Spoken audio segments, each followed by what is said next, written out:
میٹھا میٹھا ہے میرے محمد کا نام، ان پر لاکھوں کروڑوں درود۔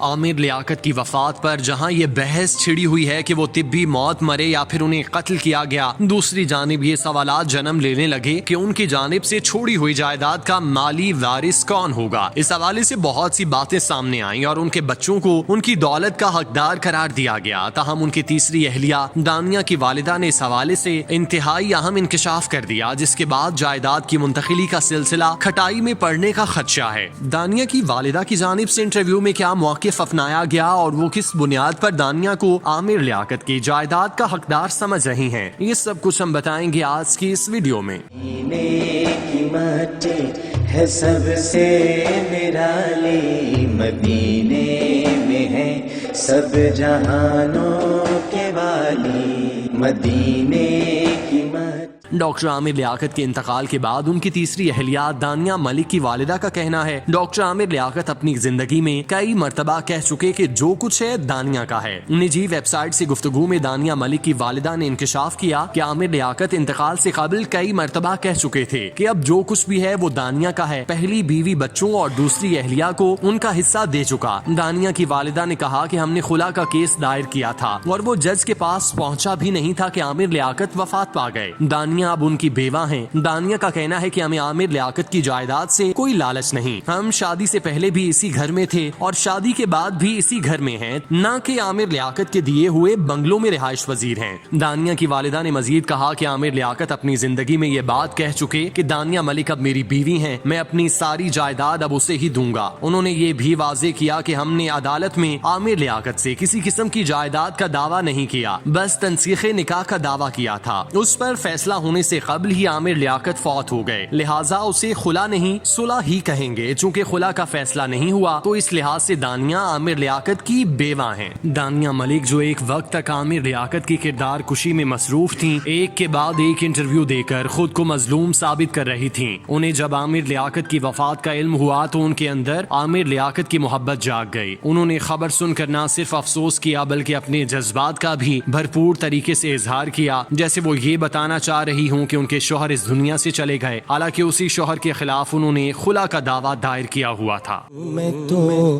پنجتن کا غلام،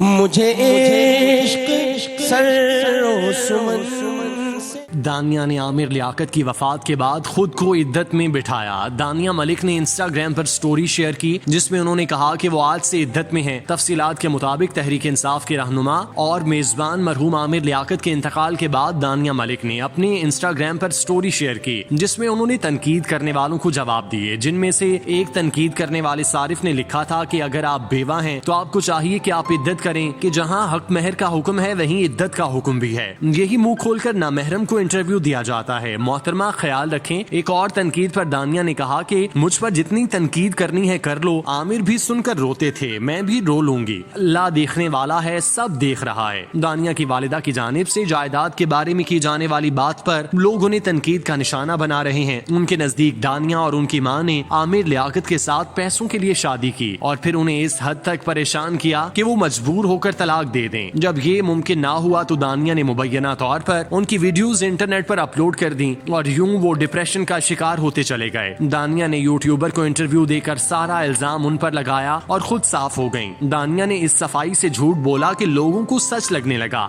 وہ عامر لیاقت کے خلاف ہوتے چلے گئے۔ جب عامر لیاقت نے دیکھا کہ دنیا ان کے خلاف ہو گئی تو پھر انہوں نے خود کو تنہائی کا ساتھی بنا دیا، سارا دن کمرے کی چار دیواری میں محدود رہتے، نہ کسی سے بات کرتے نہ کسی سے ملتے، وہ صرف اور صرف اپنے حال پر آنسو بہاتے اور اللہ سے رحم کی دعائیں کرتے۔ عامر لیاقت نے ذہنی سکون حاصل کرنے کے لیے دواؤں کا بھی استعمال شروع کر دیا جو ان کے لیے انتہائی جان لیوا ثابت ہوا، اور پھر دواؤں کے مبینہ طور پر کثرت سے استعمال کے باعث ان کی طبیعت بگڑی اور وہ اس دنیا فانی سے رخصت ہوئے۔ انہوں نے جو کچھ بھی چھوڑا وہ اب کس کا ہوگا اس بارے میں تو نہیں پتا، بہرحال انہوں نے اپنی حیات میں پہلی اور دوسری بیوی کو دے دیا تھا، اب جو بچا ہے وہ قانونی طور پر بچوں کا ہے اور اس میں دانیہ کا کتنا حصہ ہے اس بات کا تعین آئین کرے گا۔ صدائے مرحبا مرحبا یہ پکارتے تھے ملائکہ، وہ صدائے مرحبا